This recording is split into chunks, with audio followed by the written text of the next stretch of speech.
We are living through an era of deep, collective exhaustion.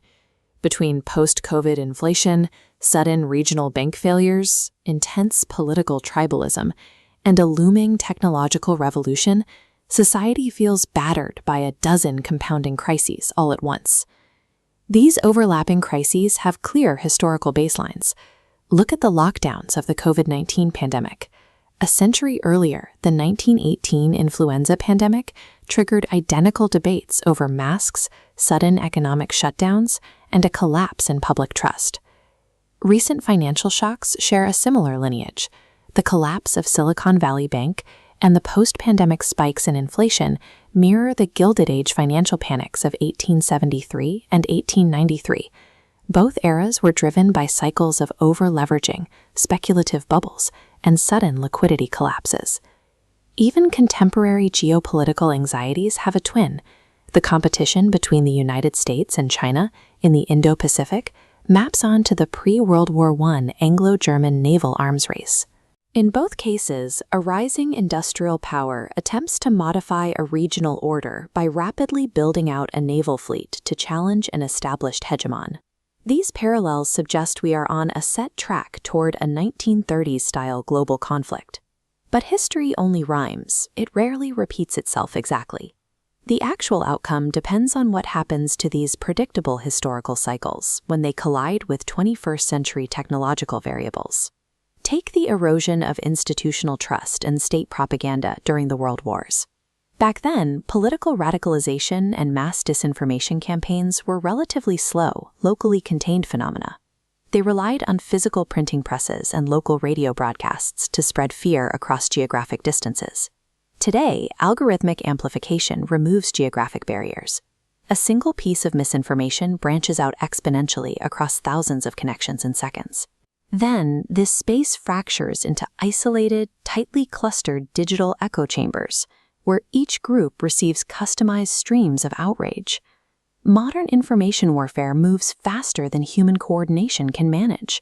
It destroys the shared objective reality required to solve the physical, real-world crises introduced by the historical cycles. We see a similar shift in physical resources. During World War II and the 1970s oil shocks, nations faced severe industrial shortages and strict rationing, but the global economy was fragmented enough that a localized shock took months to ripple across the world.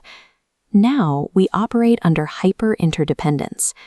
During the Second Industrial Revolution, economic shifts displaced industries over decades. The modern tech economy, by contrast, operates on instantaneous, perfectly synchronized global demand. This synchronization relies on incredibly specific global choke points.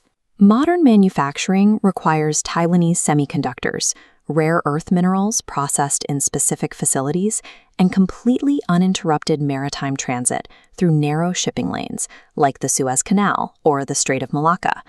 By optimizing entirely for efficiency, we have systematically stripped away our resilience.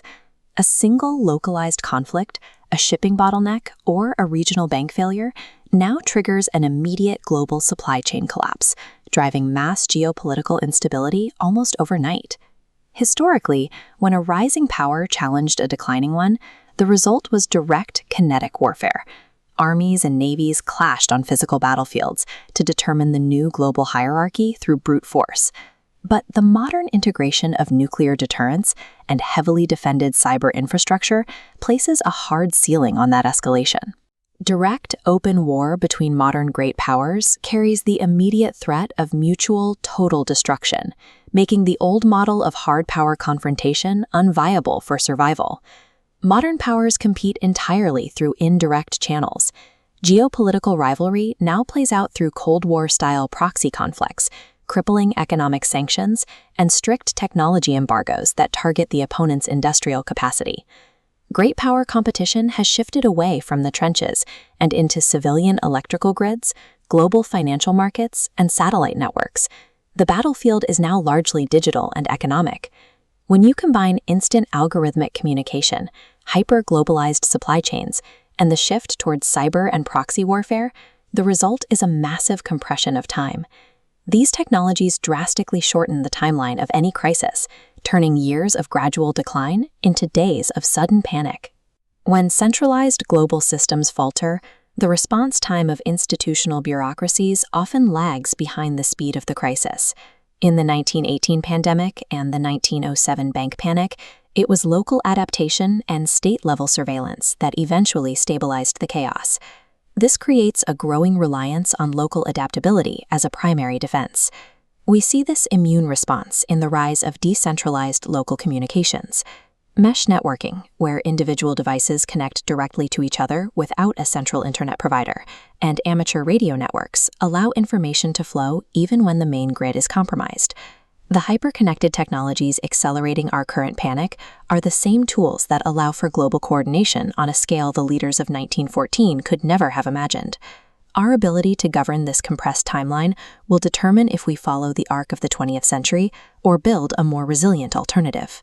The outcome depends entirely on how we choose to use these multipliers.